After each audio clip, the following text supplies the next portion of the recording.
लब्बैक लब्बैक लब्बैक या रसूल अल्लाह, लब्बैक लब्बैक लब्बैक या रसूल अल्लाह। ताजदार खत्म नबूवत जिंदाबाद जिंदाबाद, ताजदार खत्म नबूवत जिंदाबाद जिंदाबाद। जिसकी अजमत बयान करने के लिए आ रहे हैं और जिसकी अजमत का गुन गाते हैं, उनके मकाम व मर्तबे के लिए दुनिया का कोई बड़ा सा बड़ा महल भी बराबरी नहीं कर सकता। ज़िम्मेदार हजरात ने कहा कि डिपार्टमेंट से हमको कहा गया है कि मुफ्ती साहब से कहें थोड़ा सा सख्त बात ना कहें, सख्त जुमले हम कहते रहेंगे इंशाअल्लाह।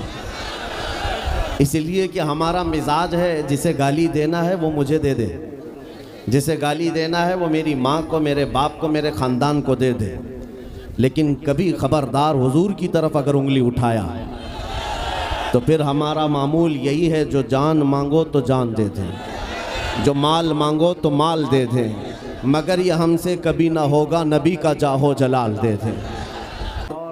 एक बात मैं और आपको बता दूं, इस्लामी महीने लोगों को ज़्यादा याद नहीं रहते।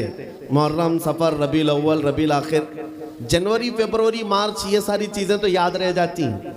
लेकिन मेरे अजीज़ों, इस्लामी महीने अक्सर को याद नहीं रहते। एक महीने की बात मैं करता हूँ। अजनबी आदमी भी सुन्नियों के मोहल्ले में चला जाए, पता चल जाएगा कि रबीउल अव्वल चल रहा है। और मोहल्लों पे नहीं, अगर चेहरे भी देख ले तो पता चल जाए। क्यों? इस माह मुबारका को हमारे नबी पाक से निस्बत है। और जब रबीउल अव्वल शरीफ का महीना आता है, सुन्नियों के यहाँ खुशहालियाँ बढ़ जाती हैं और खुशियों में झूमते हैं, हर जगह से जुलूस निकलते हैं और हुजूर की तारीफ कसीदे हर जगह चलते रहते हैं। इसी को शायर ने कहा था, निसार तेरी चहल पहल पर हजारों ईदे रबीउल अव्वल, सिवाय इबलीस के जहां में सभी तो खुशियां मना रहे हैं। इको बंद कर दो, इको बंद कर दो। सिवाय इबलीस के जहां में सभी तो खुशियां मना रहे हैं। अजीज़ान गिरामी वक़ार, बाज़ तो ये कहते हैं कि मीलाद के लिए दलील कहाँ है, इसका सबूत कहाँ है, आप मीलाद मनाते रहते हैं। इन कमबख्तों को पता क्या है, आगाज़ से आखिर तक कुरान है नाते मुस्तफ़ा। महबूब के बयान का कैसा अनोखा ढंग है। अल्लाह करीम ने अपने हबीब पाक सल्लल्लाहु अलैहि वसल्लम का जिक्र फरमाया है और मीलाद होता ही है हुजूर के जिक्र के लिए। और सुनो, बाज़ लोगों के नाक और भौएं सिकुड़ जाती हैं मीलाद का महीना आते ही। कुछ के तो पेट में दर्द जोर से शुरू होता है। जब तक रबीउल अव्वल का महीना जाता नहीं, कुड़न ज़्यादा होने लगती है।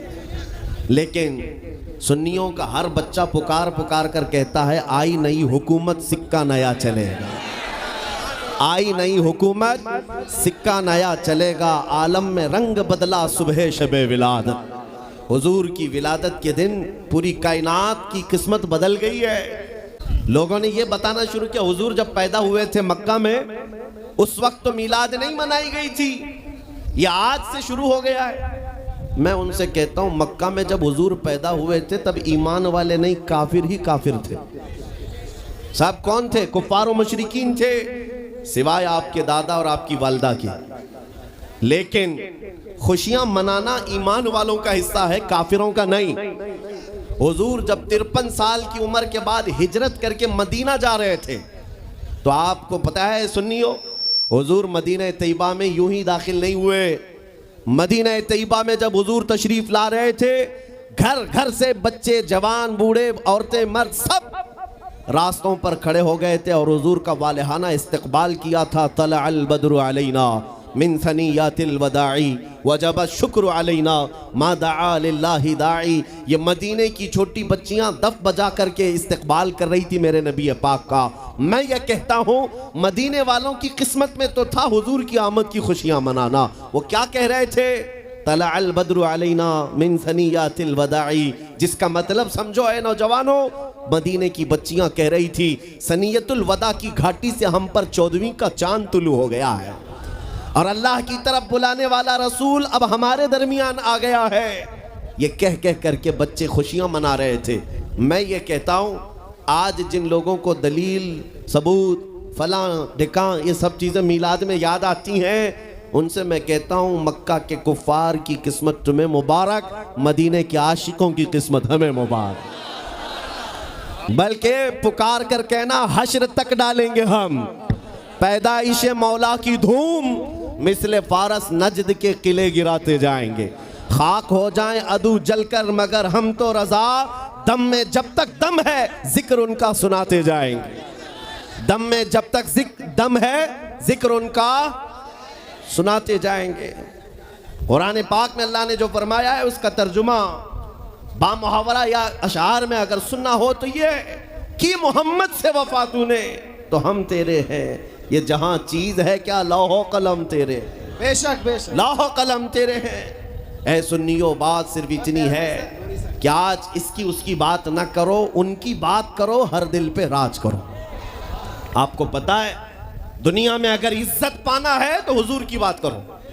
हुजूर अकरम सल्लल्लाहु ताला अलैहि वसल्लम की बात वो भी ढके छुपे अंदाज में नहीं, खुलकर बात करो, खुलकर बात करो। यहाँ इतना बड़ा मजमा है और मुझे पता है डरपोक लोगों का मजमा नहीं है, मैं हकीकत कह रहा हूँ। किसी को डर है तो रात के 12 के बाद बैठेगा नहीं, बिस्तर पर होगा, इसलिए कि वो ये नेताओं का मजमा नहीं है जो 100-200 रुपये लेकर के इलेक्शन कैंपेनिंग में आया हुआ है। ये हुजूर के आशिकों का हुजूम है, ये नोटों के लिए नहीं, अपनी गर्दनों का नजराना देने के लिए आए। हुजूर की इज्जत के लिए हम अपनी जान फिदा करने को तैयार रहते हैं। लेकिन एक सवाल मैं इस मजमे से करना चाहता हूं, शबाब पर हैं आप, आपके अंदर जज्बात हैं, जोश है, सब है। एक सवाल मैं करता हूं, अगर दुनिया तुम्हें हुजूर अकरम मोहम्मद रसूलुल्लाह सल्लल्लाहु ताला अलैहि वसल्लम का गुलाम कहकर पुकारती है तो क्या तुम्हें कोई दिक्कत है? क्या तुम्हें अपनी बेइज्जती लगती है? इतना जोश तो जाहिर सी बात है होना ही चाहिए। अगर आपको ऐसा लगता है कि हुजूर की गुलामी से अगर दुनिया मुझे पुकारती है तो कोई दिक्कत नहीं और ना ही मेरी बेइज्जती, बल्कि मैं इसको अपनी जिंदगी की मेराज समझता हूं। हकीकत है या नहीं?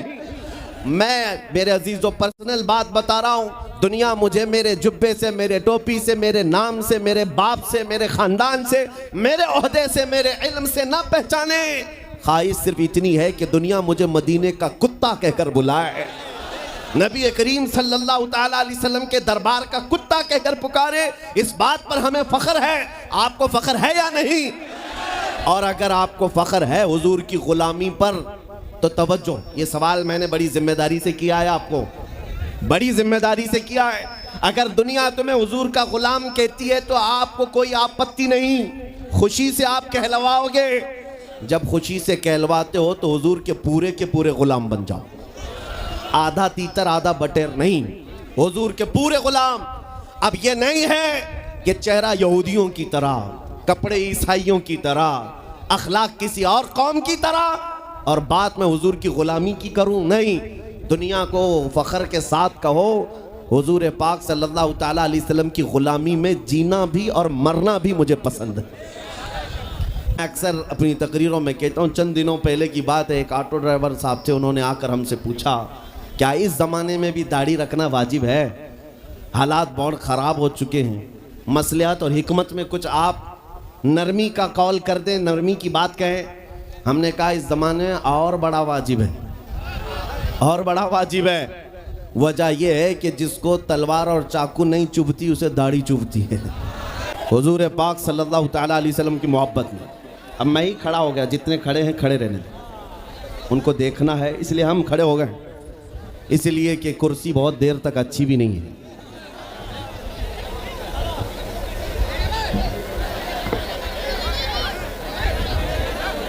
तवज्जो, नबी करीम सल्लल्लाहु ताला अलैहि वसल्लम की बारगाह में हम खिराज अकीदत पेश करने आए हैं। ऐ सुन्नियो, हमारी इज्जत, हमारा वक़ार हुजूर के कदमों से वाबस्ता है। आबरू मा ज़नाम मुस्तफ़ास, हम सब की इज्जत और आबरू नबी के नाम से है।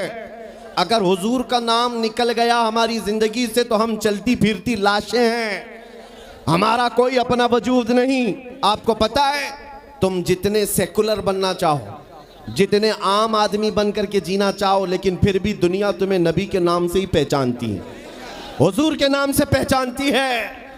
इसलिए मैं आपसे पहले ही सवाल किया कि अगर दुनिया हुजूर के रिश्ते से तुम्हें पहचानती है तो कोई दिक्कत है? तो जब दिक्कत नहीं है तो हमें खुलकर हुजूर की गुलामी पर आना चाहिए। आज का दौर है जिसके मुतालिक मेरे आका ने फरमाया था, मन तमस्सक बिसुन्नती इंद फसाद उम्मती फलहु अजरु मिअति शहीदिन। रसूल करीम सल्लल्लाहु अलैहि वसल्लम इरशाद फरमाते हैं, ऐसा ज़माना जब आ जाए कि लोगों में फितना व फसाद बरपा हो, उस ज़माने में जिसने मेरी एक सुन्नत को जिंदा किया, अल्लाह उसे 100 शहीदों का सवाब अता करेगा। सुभान अल्लाह, सुभान अल्लाह। ये वही दौर है, ये वही दौर है। आज तुम अगर अपने नबी के अखलाक को जिंदा नहीं करोगे तो दुनिया से क्या उम्मीदें रखोगे, दुनिया से क्या तवक्को है। आज मुझे कुछ थोड़ी बात अपने घर की करने दीजिए, फिर मैं बात दूसरों की खबर बाद में लेते हैं, लेकिन पहले अपने घर के अंदर जो मौजूद है हालात, कहीं ऐसा तो नहीं है नौजवानों हमने खुद अपने हाथों से गुलामी का पट्टा निकाल कर फेंक दिया? कहीं ऐसा तो नहीं है हम इस्लाम जिंदाबाद के नारे लगाते, नबी पाक की मोहब्बत में मरने की बात करते, लेकिन अपने घर में इस्लाम पसंद नहीं करते, अपनी बीवियों पर, अपनी बच्चियों पर, अपनी माँ बहनों पर इस्लाम पसंद नहीं करते, उनको बेपर्दा बाहर घुमाते हैं। उस वक्त इस्लाम जिंदाबाद का नारा क्यों नहीं? हमें इब्तिदा अपने घर से करनी चाहिए। किसी ने मुझसे पूछा है, नहीं ये सारी तकरीरें सुन रहे हैं, आपने पहले ही पूछा, तो कहीं ऐसा तो नहीं कि जख्म पर जाकर बात लगी हो। खैर मेरे अजीजों, आपको मैं बारहा बेदार इस बात के लिए करना चाहता हूं, हुजूर के अगर गुलाम हैं तो पूरे गुलाम बनो, पूरे गुलाम। आज के दिन अगर एक नौजवान भी ये अहद कर लिया कि मैंने अपनी मर्जी से बहुत ज़िंदगी गुजारी है, अपनी लाइफ में बहुत इंजॉय किया है, लेकिन आज के दिन से ये तय करूंगा कि जीऊंगा तो मेरे नबी की मर्जी से जीऊंगा, जिसने भी तय कर लिया, मैं समझता हूं कि ये जलसा वसूल हो गया, हुजूर के कदमों में पहुंच गया। मैं बताओ ए नौजवानों, बचा क्या है हमारी ज़िंदगी में और क्या बाकी है? क्या चाहिए तुम्हें? पूरी दुनिया तुम नाक रगड़ रगड़ कर हासिल कर भी लिए तो एक दिन तो मौत आनी है, एक दिन तो दुनिया से जाना है, सारी दौलत छोड़ कर जाओगे, इस बात पर सबका यकीन है। तुमने खुद अपने हाथों से कितने मुर्दे दफनाए, तुमने कितने लोगों की कब्रों को खुद अपने हाथों से बंद किया। आज जो ये आंखें खुली हैं अचानक बंद कर दी जाएंगी, ये धड़कनें रुक जाएंगी, तुम हाथ पैर भी नहीं उठा सकते, और ये पूरे लोग उठाकर तुम्हें इतनी छोटी कब्र में डाल कर आते हैं जहां करवट लेने की भी जगह नहीं, सांस और हवा के लिए कोई रोशनदान नहीं, खिड़की नहीं, इतने घने अंधेरे के अंदर तुम तन्हा होते हो। उस कब्र के मुतालिक सोचो, वहाँ मुनकर नकीर जिसके बारे में पूछ रहे होंगे वो ताजदार मदीना की जात होगी। हुजूर के बारे में तुमसे पूछा जा रहा है कि तुम उनके बारे में क्या कहते थे। इसलिए सुन्नियों, आज ही हम तैयारी क्यों ना कर लें कि कल को कब्र में हमसे फरिश्ते पूछें इनके बारे में क्या कहते थे, तो वहाँ पुकार कर नकीरैन से कहना, तुम पूछ रहे हो इनके बारे में क्या कहते थे, अरे मर के पहुंचा हूं यहाँ इस दिलरुबा के वास्ते। सुभान अल्लाह, सुभान अल्लाह। मर के पहुंचा हूं यहाँ इस दिलरुबा के वास्ते, है शबे गौर भी उसी गुल से मुलाकात की रात। अजीजा ने गिरामी वक़ार, आज ले उनकी पनाह, आज मदद मांग उनसे, कल ना मानेंगे क़यामत में अगर मान गया।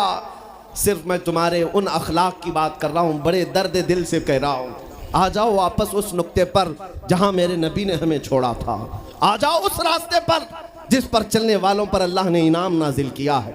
आपको पता है वो सहाबा इकराम, ताबईन और औलिया कामिलीन का रास्ता था कि जिनके बारे में इकबाल ने कहा, दी अजाने कभी यूरोप के कलीसाओं में तो कभी अफ्रीका के तपते हुए सहराओं में, दश्त तो दश्त है दरिया भी न छोड़े हमने, बहरे जुल्मात में दौड़ा दिए घोड़े हमने, आ गया ऐन लड़ाई में गर वक्त नमाज, किबला रूहों के जमीन बोस हुई कौमे हिजाज। एक ही सब में खड़े हो गए महमूद अयाज, न कोई बंदा रहा न कोई बंदा नवाज। यह हमारी तारीख थी, यह हमारी तारीख थी, मोहम्मद अरबी सल्लल्लाहु तआला अलैहि वसल्लम के गुलामों की तारीख थी। वो जिस जगह जाते थे परचम इस्लाम लहराते थे, जहाँ चल पड़े, हवाओं का रुख मोड़ दिया, आंधियों को तोड़ दिया, समंदरों में रास्ता बना लिया। अरे दरिया दजला में घोड़े दौड़ा दिए। ये नबी पाक के गुलाम थे, दुनिया उनसे खौफजदा थी। क्या था उनका नारा? उनका नारा ये था, टल न सकते थे जंग में अगर अड़ जाते थे, पांव शेरों के मैदान से उखड़ जाते थे। अरे हक से सरकश हुआ कोई तो बिगड़ जाते थे, तेग क्या चीज है हम तोप से भी लड़ जाते थे। तवज्जो की बात है, हम उस कौम के वारिसीन में से हैं, दुनिया जिनकी तारीख जानती है। आपको पता है अंग्रेज तारीख दान है, अंग्रेज है, उसका कोई ताल्लुक मेरे दीन से नहीं, लेकिन तारीख लिखने में उसने ये बात लिखी कि मैंने ऐसा जर्नेल देखा ही नहीं जैसा सलाहुद्दीन था, इसलिए कि उसके जज्बे जैसा मैंने एक भी जर्नल देखा नहीं। एक बार का वाकया लिखा है कि 12,000 की फौज थी सलाहुद्दीन के साथ, 12,000 की फौज थी सलाहुद्दीन अय्यूबी के साथ, और जिस वक्त वो मैदान में उतरा मुकाबिल में सलीबियों की तादाद 4 लाख की थी, 4 लाख की थी। 4 लाख की तादाद देखकर ना वो घबराया ना भागा, पलट कर अपनी फौज से पूछा क्या मशवरा है तुम्हारा, मुकाबिल में उतरे या नहीं उतरे। सलाहुद्दीन के लश्करी और उसके नौजवान सिपाही आम लोग नहीं थे, जज्बा जवान था। अर्ज किया है सलाहुद्दीन हमारे सिपह सालार, रसूलुल्लाह के सहाबा तादाद देखकर उतरते थे तो हम भी तादाद देख के उतरेंगे। अगर नबी के सहाबा तादाद नहीं देखते थे तो हम भी इस तादाद का कोई परवाह नहीं करेंगे। सलाहुद्दीन उनकी बातों को लेकर उतर तो पड़ा। तारीख लिखने वाला अंग्रेज आदमी है, कहता है मुकाबला कर लेना और बात होती है, लेकिन 4 लाख को तितर बितर करके रख देना तारीख की अलग बात होती है। सलाहुद्दीन के इस कारनामे के बाद वो अंग्रेज तारीखदान कहता है हमारे इलाकों में हाल ये हो गया था, हमारे यहाँ की माएँ अपने बच्चों को थपकियां देकर सुलाती थी और ये कहती थी कि बेटा सो जा नहीं तो सलाहुद्दीन आ जाए। सुभान अल्लाह, सुभान अल्लाह। ये मैं इसलिए बातें अर्ज कर रहा हूँ कि सलाहुद्दीन अय्यूबी की ताकत वो उनकी अपनी बॉडी की ताकत नहीं थी, वो ना ही किसी जगह से वर्जिश करके हासिल की हुई ताकत थी। सलाहुद्दीन की ताकत इश्क़ मुस्तफ़ा की वजह से थी, वो मोहब्बत रसूल का पैकर था। हमने तारीख में उन जवानों को देखा है जिन्होंने तारीख उलट करके रख दिया है, जिन्होंने ज़मीन में एक अलग परचम लहरा कर रख दिया है। आपको पता है इसी हिंदुस्तान की सरजमीन पर सबसे पहला 10,000 का लश्कर लेकर आने वाला एक जवान, अरब से सबसे पहले आने वाला मोहम्मद बिन कासिम सिर्फ 19 साल की उम्र में आया था। 19 साल की उम्र में आया था। किस लिए आया था? माल लूटने नहीं आया था, यहाँ जगह कब्जा करने नहीं आया था। जैसे आज तारीख तोड़ मरोड़ करके बताई जा रही है, जितने बादशाह आए सब आक्रमण किए, सारे लोग यहाँ लूटपाट करने आए थे, ये तारीख तोड़ मरोड़ कर बयान की जाती है। मेरे अजीजों इस पर फिर कभी गुफ्तगू करेंगे, लेकिन मोहम्मद बिन कासिम क्यों आया था? इलाहाबाद के एक पंडित है, उन्होंने खुद लिखा है, मैं अपनी बात नहीं पंडित जी की बात कह रहा हूँ। उस वक्त हालात ऐसे हो गए थे कि चंद औरतें, मुसलमान औरतें जो श्रीलंका की सरजमीन से हज के लिए जा रही थी, उस वक्त राजा दाबिर सिंह उसके कुछ गुंडों ने इन औरतों को पकड़ लिया, उनकी इज्जत लूटी, उनका माल लूटा, उनको कैदी बनाया। उन औरतों ने उस वक्त पुकार कर कहा था कि कोई है जो हमारी इज्जत बचाएगा। कोई तिजारत करने वाला बाहर से आया हुआ ताजिर बात सुन करके अरब गया। अरब में जाकर गवर्नर जो था उसके सामने वाकया बयान कर रहा था। 19 साल का जवान मोहम्मद बिन कासिम वहाँ से गुजर रहा था। उसने इतना वाकया सुना कि हिंद की सरजमीन पर कुछ हमारी बहनों की इज्जत लूटी जा रही है। वहीं खड़े होकर उसने कहा लब्बैक या उख्ती, ऐ मेरी बहन मैं तेरी इज्जत की हिफाजत के लिए आ रहा हूँ। वहाँ से पुकारा अपने चचा जो गवर्नर था उस वक्त, उससे 10,000 का लश्कर लेकर के सबसे पहले यहाँ आने वाला मोहम्मद बिन कासिम किस लिए आया था? माल लूटने के लिए नहीं, औरतों की इज्जत बचाने के लिए आया था। हिंदुस्तान की सरजमीन पर कदम रखा और उसके बाद सामने मुकाबिल में फौरन जंग के लिए नहीं आया। कहा कि जिन औरतों को कैदी बनाया वो छोड़ दो, जो हज के लिए जा रही थी उन्हें आज़ाद कर दो, और दूसरी बात जिन्होंने गुंडागर्दी की है उन्हें पकड़ो और जेल में डालो। राजा को घमंड था, उसने इनकार किया तो मोहम्मद बिन कासिम ने कहा चलो आओ मोहम्मद अरबी के शेरों से मुकाबला हो जाए। 3 दिन का मुकाबला हुआ था, न राजा बचा न बाजा बचा, सारे हजारे इधर से उधर हो गए और मोहम्मद बिन कासिम का परचम लहराया। मेरे अजीजों, औरतों की इज्जत का मुहाफिज 19 साल का जवान था जिसने आते ही औरतों की इज्जत भी बचाई और मेरे दीन का परचम भी लहराया। मैं आज पूछता हूं हमारी उम्रें कितनी हो गई? कई जवान 25 साल 30 साल क्रॉस कर चुके। आज बहुत सारी औरतों की इज्जतें जब लूटी जाती हैं, तुम तो मोबाइल में देख देख करके शेयर कर देते हो, वीडियो इधर से उधर फैला देते हो और उसके बाद समझते हो हम बहुत बड़ा काम कर रहे हैं। हर कोई यही कहता है सबको शेयर करो, सबको शेयर करो। काय के लिए शेयर करो? मेरे अजीजों, ये कौन सी जंग लड़ रहे हो? व्हाट्सएप मोबाइल की जंग लड़ रहे हो? तुम्हारे अंदर अगर गैरत बाकी है तो मेरे अजीजों, किसी की इज्जत लुटते हुए देखकर तुम तमाशा नहीं कर सकते। ईमान बेदार करो, ईमान बेदार करो। ये आज हालात क्यों आए? इमाम गजाली की एक बात मैं सुनाता हूं। बहुत सालों पहले उस इमाम ने कहा था, 1000 साल पहले तकरीबन, उस इमाम ने कहा था जब इस उम्मत के सामने उनके रसूल की तौहीन हो रही हो और उम्मत खामोश बैठी रहे तो चंद दिन इंतजार करें, इनकी माँ और बहनों को बाजार में लाकर नीलाम किया जाएगा, इनकी माँ और बहनों की इज्जत लूटी जाएगी और ये कुछ ना कर सकेंगे, इनके बच्चों को मारा जाएगा और ये कुछ ना कर सकेंगे। मैं आज महसूस कर रहा हूँ हुजूर की गुस्ताखी पर और तौहीन पर खामोश रहने का नतीजा ये है कि अब हमारे घर भी सलामत नहीं रहेंगे। लोग आज चीख रहे हैं, मस्जिदें वीरान हो गई, मस्जिदें टूट रही हैं, खानकाहें टूट रही हैं, न जाने कितने मज़ारात बिल्डोजर से ख़त्म किए जा रहे हैं। ये तमाम बातें अपनी जगह पर। मैं आपसे पूछता हूँ, जाने ईमान रसूलुल्लाह की इज्जत बाकी नहीं रही तो फिर कुछ भी बाकी नहीं रहा। वो जो ना हो तो कुछ ना हो, वो जो न थे तो कुछ ना था। जान है वो जहान की और जान है तो जहान है। आपसे मैं यही कहना चाहता हूं, सीरियस हो जाओ, हसास हो जाओ। हंसी मजाक गलछड़े ये लतीफे लोगों के दरमियान अय्याशियां खत्म कर डालो। आज हर एक के घर से धुआं उठ रहा है और लोग अभी खुशियां और तमाशा देखने में मसरूफ हैं। आज पूरी दुनिया में जो तमाशा है आप नहीं अंदाजा कर सकते। फिलिस्तीन के बच्चों के साथ खून की होली खेली जाती है। हमने इराक में देखा है चंद साल पहले जहां मैदान में खेला करते थे लोग, आज वो मैदान कब्रों से भर चुका है, कब्रों से भर चुका है। इतनी मौतें होती हैं कि जनाजा उठाने के लिए लोग नहीं होते, जनाजा उठाने के लिए लोग नहीं होते। ये तमाम हालात क्यों पैदा हुए? मुल्क शाम के हालात इतने सख्त तरीन हो गए हैं कि तकरीबन 50 लाख के करीब बेघर हो चुके लोग, जिनका घर नहीं, सब टूट चुका। ये हालात देखकर मैं आपसे कहता हूं, बेदार हो जाओ और अमल की तरफ आ जाओ। क्या अब भी तुम्हें अजानें नहीं उठाती?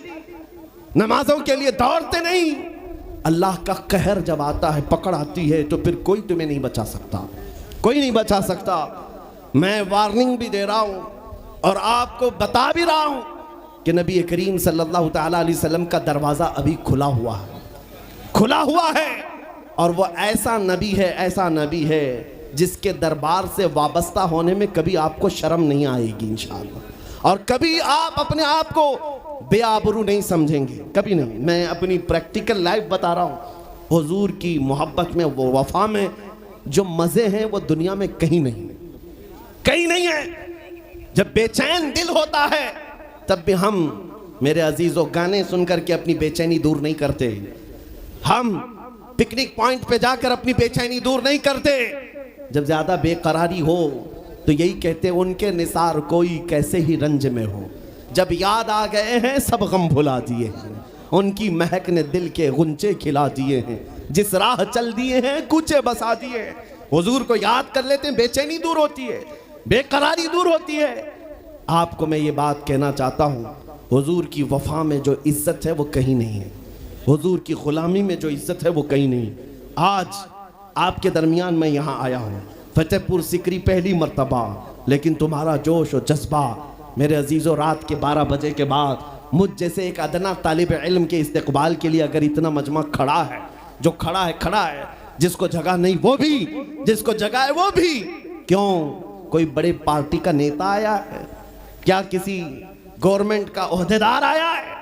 नहीं, सबको यहाँ पता है कोई नेता नहीं आया, हुजूर का एक गुलाम आया।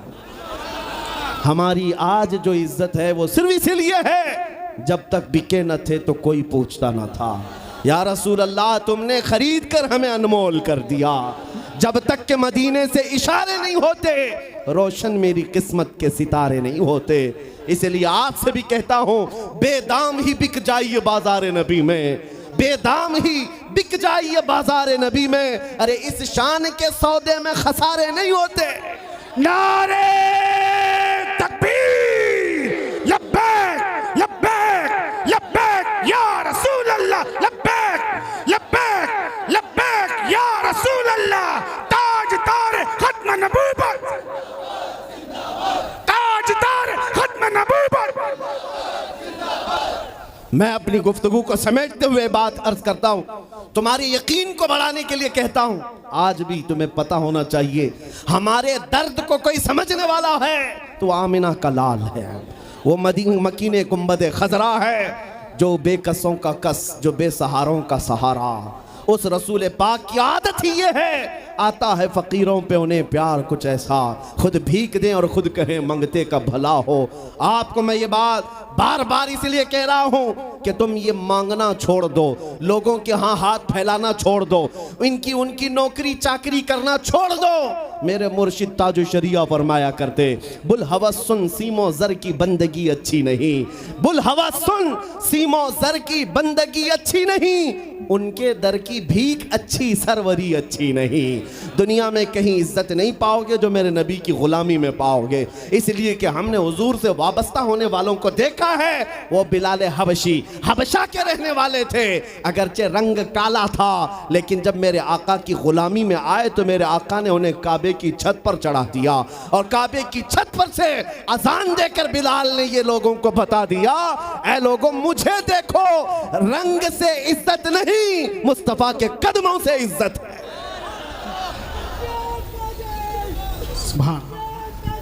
अजीज़ान गिरामी वक़ार, तवज्जो चाहता हूँ, हुजूर की गुलामी में जो इज्जत है वो हमने देखी है।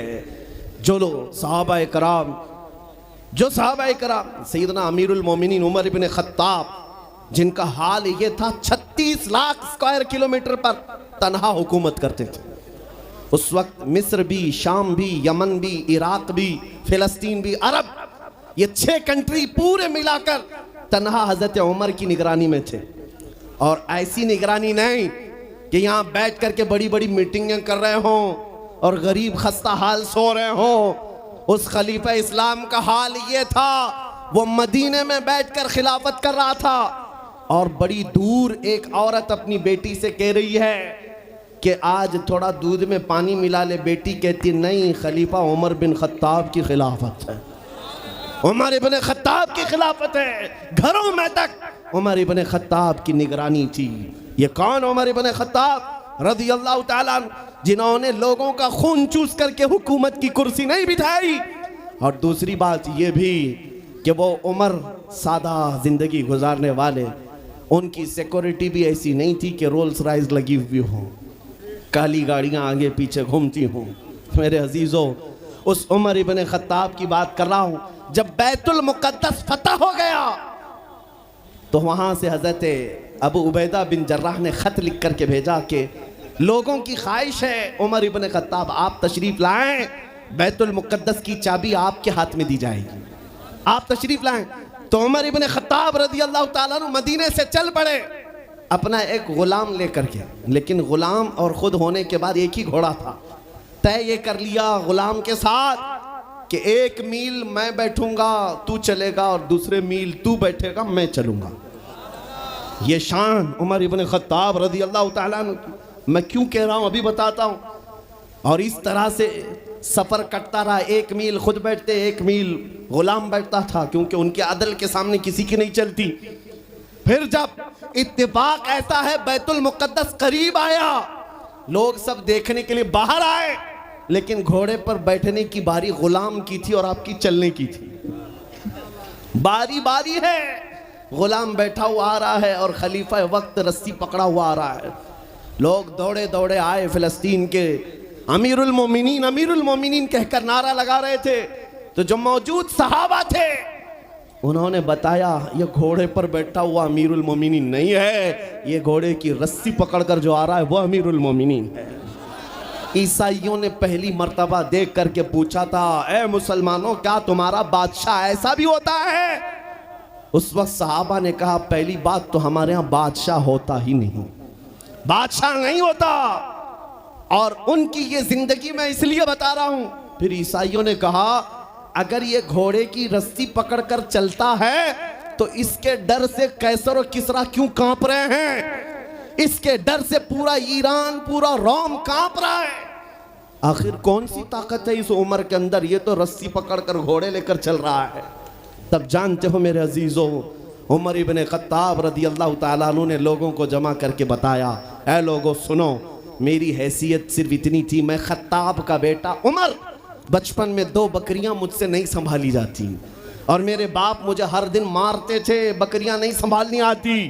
लेकिन आज गौर से देखो, आंख खोलकर, वही खत्ताब का बेटा उमर है, 36 लाख स्क्वायर किलोमीटर पर तन्हा हुकूमत करता है। इसलिए नहीं कि खत्ताब का बेटा उमर है, इसलिए कि मोहम्मद अरबी का गुलाम उमर है। नारे तकबीर, नारे रिसालत, मरहबा या मुस्तफा, मरहबा या मुस्तफा। अजीज़ान गिरामी वक़ार, मैं आपको कई मिसालों से बता सकता हूँ। इज्जत सहाबा ने रसूलुल्लाह के कदमों से पाई है, इज्जत नबी पाक के कदमों से पाई है। आज जिस जलसे में जाएं, आला हजरत आला हजरत। अभी अगर मैं पूछूं इश्क मोहब्बत, इश्क मोहब्बत, आला हजरत आला हजरत, आपको बोलने की जरूरत ही नहीं। हर इलाके में सुन्नियों का मजमा खुद ही कहता है। हालांकि इस नारे का मतलब क्या है? इश्क मोहब्बत 2 लफ्ज हैं। जैसी ही इश्क पुकारा जाए, मोहब्बत पुकारी जाए, हर एक कहता है आला हजरत आला हजरत। मेरे अजीजों, ये बात इसलिए मैं कह रहा हूं, 100 साल गुजर जाने के बाद भी उस इमाम का नारा हर मजलिस की रौनक क्यों बना है? इसलिए कि वो बरेली का इमाम जिंदगी भर अपने कसीदे नहीं पढ़ता था, अपने खानदान की बड़ाइयां नहीं बोलता था, बल्कि जब भी बोलता था तो यूं कहता, सरवर कहूं कि मालिको मौला कहूं तुझे, बागे खलील का गुले ज़ैबा कहूं तुझे, तेरे तो बस ऐबे तनाही से हैं बरी, हैरान हूं मेरे शाह मैं क्या क्या कहूं तुझे। लेकिन रज़ा ने खत्म सुखन इस पे कर दिया, खालिक का बंदा खल्क का आका कहूं तुझे। उस बरेली के इमाम ने जिंदगी भर अपने नबी की तारीफ की, लेकिन जब दुनिया से चला गया तो रब्बे जुल जलाल ने ना उनका नाम मिटने दिया, ना उनका कलाम मिटने दिया। सुभान अल्लाह सुभान अल्लाह। इसलिए ये फार्मूला समझ करके चलो, जो हुजूर की बात करता है वो जिंदा रह जाता है।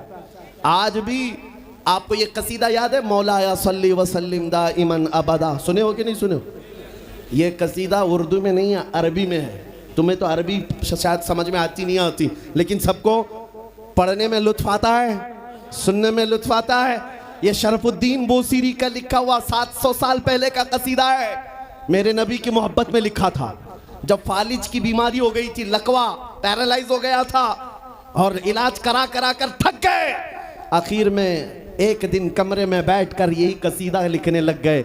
अमिन तदक्कुरी जीरानिम बिदी सलमी मज़ज्त दमअन जरामिम मुक़लतिम बिदमी अम हब्बत अर्रिह मिन तिलक़ाइ काज़िमतिन व औमदल बर्क़ु फ़ि ज़लमाइ मिन इज़मी फमा लिअयनैका इन क़ुल तकफ़ुफ़ा हमता व मा लिक़ल्बिका इन क़ुल तस्तफ़िक़ यहिमी मुहम्मदुन सय्यिदुल कौनैनि वस्सक़लैनि वल फ़रीक़ैनि मिन अरबिन व मिन अजमी हुवल हबीबुल्लज़ी तुरजा शफ़ाअतुहु लिकुल्लि हौलिन मिनल अहवालि मुक़तहिमी दआ इलल्लाहि फलमुस्तमसिकून बिही मुस्तमसिकून बिहब्लिन गैरि मुनफसिमी या अक्रमल खल्क़ि माली मन अलूज़ु बिही सिवाका इंद हुलूलिल हादिसिल अममी या रब्बी बिल मुस्तफ़ा बल्लिग़ मक़ासिदना वग़फ़िर लना मा मज़ा या वासिअल करमी। इमाम शरफुद्दीन बूसीरी का लिखा हुआ ये कलाम 170 अशार हैं। अल्हम्दुलिल्लाह पूरा याद है, लेकिन पढ़ने के लिए उतना वक्त नहीं है। लेकिन जिस जमाने में उन्होंने लिखा था उस वक्त उनको पैरालाइज हो गया था, फालिज हो गया था, लकवा मार गया था, लेकिन उसके बावजूद जब कलाम लिख करके सो गए रोते रोते,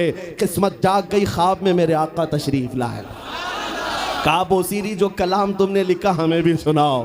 जानते हो उन्होंने जब कसीदा लिखा था पूरा तो लिख दिया था, लेकिन शुरू का जो शेर है मौला सल्ली व सल्लिम दाइमन अबदा, ये आधा ही बना था, दूसरा बनी नहीं पाया था। जब ख्वाब में हुजूर ने पूछा बुसीरी सुनाओ, तो सुनाने लगे या रसूल अल्लाह अबी व उम्मी फिदा मौला सल्ली वसल्लिम दाइमन अबदा। अटक गए, दूसरा तो बना ही नहीं था। हुजूर ने फरमाया इसका दूसरा शेर मेरी जानिब से, अला हबीबी का खैरुल खल्क़ि कुल्ली। हुजूर पाक ने इरशाद फरमाया और उसके बाद अपनी चादर उठाकर इमाम बुसीरी को पहनाया। कहाँ? ख्वाब में। ख्वाब में हुजूर अकरम सल्लल्लाहु ताला अलैहि वसल्लम की वफात के 700 साल बाद के हैं इमाम शरफुद्दीन बुसीरी। हुजूर की इंतकाल के 700 साल बाद के तकरीबन ख्वाब में चादर भी दी और अपना नरम मुलायम हाथ मेरे आका ने शरफुद्दीन बुसीरी के जिस्म पर फेरा और मुस्कुरा करके चले गए। तुम क्या मुस्कुराए कि गुल खिल गए। और मेरे अजीजों, मेरे आका तो घर पर आए भी और चले भी गए। शरफुद्दीन बुसीरी कहते मेरी आंख खुली तो भीनी भीनी खुशबुओं से घर महक रहा था। मैंने सोचा ख्वाब की बात ख्वाब है, लेकिन देखा तो रात में हुजूर ने जो चादर दी थी वो गोद में पड़ी हुई थी, गोद में रखी हुई थी। उठाया और चूमा। सोचा मैं तो फालिज वाला हूँ, हाथ पैर तो उठते नहीं, लेकिन जब हाथ उठाया पैर उठाया देखा पूरा सही सलामत है। मेरे आका सल्लल्लाहु अलैहि वसल्लम ने उन्हें नवाजा। मैं ये वाकया बयान करना मकसूद नहीं था, लेकिन दरमियान में बात आई इसलिए कह रहा हूँ कि उस शरफुद्दीन बुसीरी का कसीदा घर घर पूरी दुनिया में बच्चों को याद है। छोटा ही सही, एक शेर ही सही, क्यों 700 साल पहले कहे हुए कसीदे को अल्लाह ने आज भी जिंदा रखा है, सिर्फ हमारी जुबानों पर नहीं। आज जाकर मदीने तैयबा में देखो, हुजूर पाक की जालियों में अंदर जाने वाला जो दरवाजा है उस दरवाजे की कड़ी पर भी ये शेर लिखा हुआ। मेरे आका ने इस कसीदे को ऐसा कबूल किया है, हुजूर की तारीफ करने वाला मरता नहीं है, हुजूर की तारीफ करने वाला उसका नाम फना होता नहीं है। जिंदा है, जिंदा है, आज भी जिंदा है। मैं फिर कहता हूँ तुम कहाँ घबराए हुए हो उन गुफे में बैठे हुए पाखंडी कुत्तों से, उन लोमड़ियों से जो अंदर बैठ करके तो मेरे नबी की शान में भौंक सकते हैं। 4 बच्चों के सामने आकर बात तो करके दिखाओ। सुभान अल्लाह। इनकी हालत तो ये है, हुजूर की शान में भौंकने के बाद जिंदगी अजीरन हो गई, बेचैन हो गई।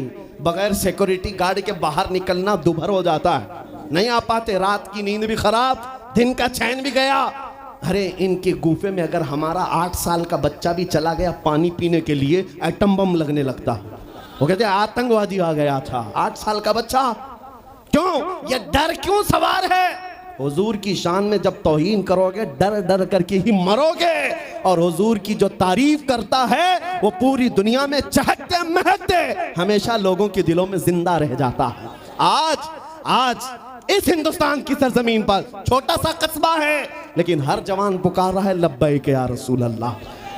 पुकारते हो कि नहीं पुकारते हो? किसी को लब्बैक कहने में डर लगता है? डर है किसी को? हाँ, बात ये सुनो, ये अल्लामा खादिम हुसैन रज़वी रहमतुल्लाह अलैह का पुकारा हुआ नारा था और ऐसा जिंदा हो गया, ऐसा जिंदा हो गया। मैं दूसरों से कहता हूँ जिसको लब्बैक के नारे से चिढ़ है वो आज से आदत बना ले रोज सुनने की, क्योंकि ये क़यामत तक लगने वाला है, ये बंद होने वाला नहीं है, क़यामत तक लगेगा। और मैं उनसे कहता हूं घबराओ मत इन नारों से। हम तुम्हारे बाप को नहीं पुकार रहे, हम अपने नबी को पुकार रहे हैं। लब्बैक या रसूल अल्लाह का मतलब होता है ऐ अल्लाह के रसूल मैं हाजिर हूं, ऐ अल्लाह के रसूल मैं।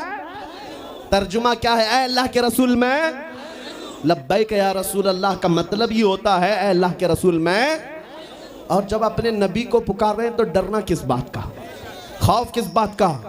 किसी के बाप को पुकार रहे हैं, किसी के खास नेता को पुकार रहे हैं? हम उस नबी को पुकार रहे हैं जो हमारी बेकरारी को देखता नहीं। हम उस नबी को पुकार रहे हैं जिसको हमारा तकलीफ में पड़ना गवारा नहीं।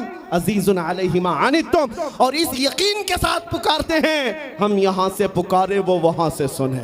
मुस्तफ़ा की समाअत पे लाखों सलाम। वो और होंगे जो मेरे नबी को मुर्दा समझते हैं, हम तो ये अकीदा रखते हैं तू जिंदा है वल्लाह, तू जिंदा है वल्लाह। मेरी चश्मे आलम से छुप जाने वाले ऐ सुन्नियों, आज की मजलिस मीलाद में हम ये दुआ करके जाएंगे मेरे आका की बारगाह में। दुआ करेंगे इंशाअल्लाह, ये दुआ करेंगे या रसूल अल्लाह चमक तुझसे पाते हैं सब पाने वाले, मेरा दिल भी चमका दे, मेरा दिल भी चमका दे, मेरा दिल भी चमका दे।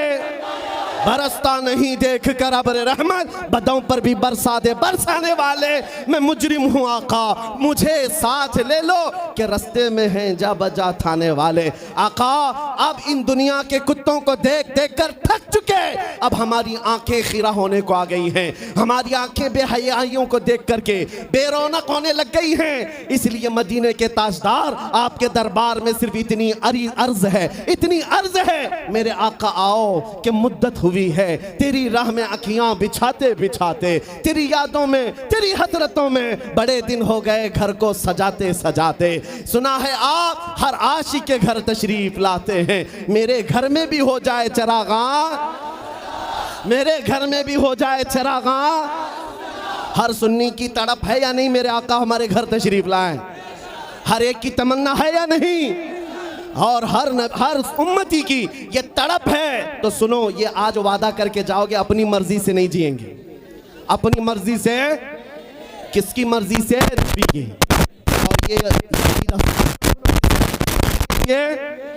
और उसके लिए सबसे बेहतरीन फार्मूला मेरे पीरो मुर्शिद का, जिंदगी ये नहीं किसी की किसी के लिए, जिंदगी ये नहीं किसी की। ऐ नौजवानों, तुम्हारी जिंदगी सिर्फ हसीनाओं के लिए नहीं है, तुम्हारी जिंदगी नशा करके बर्बाद करने के लिए नहीं है, तुम्हारी जिंदगी आयरे गैरे के झंडे उठाने के लिए नहीं है। जिंदगी ये नहीं किसी की किसी के लिए, जिंदगी है नबी की, जिंदगी है नबी की नबी के लिए। अरे ना समझ मरते हैं जिंदगी के लिए, जीना मरना है सब कुछ। और पुकार कर कहो या रसूल अल्लाह, दहन में जुबान तुम्हारे लिए, बदन में है जहां, हम आए यहाँ और उठे भी वहां। या रसूल अल्लाह बने दो जहां, बने दो जहां, बने दो जहां। और सुनियो, आज के बाद से हम इधर उधर हाथ नहीं फैलाएंगे, कहेंगे तो क्या कहेंगे? कौन देता है देने को मुंह चाहिए, देने वाला है सच्चा, देने वाला है सच्चा, देने वाला है सच्चा। लब्बैक या रसूल अल्लाह।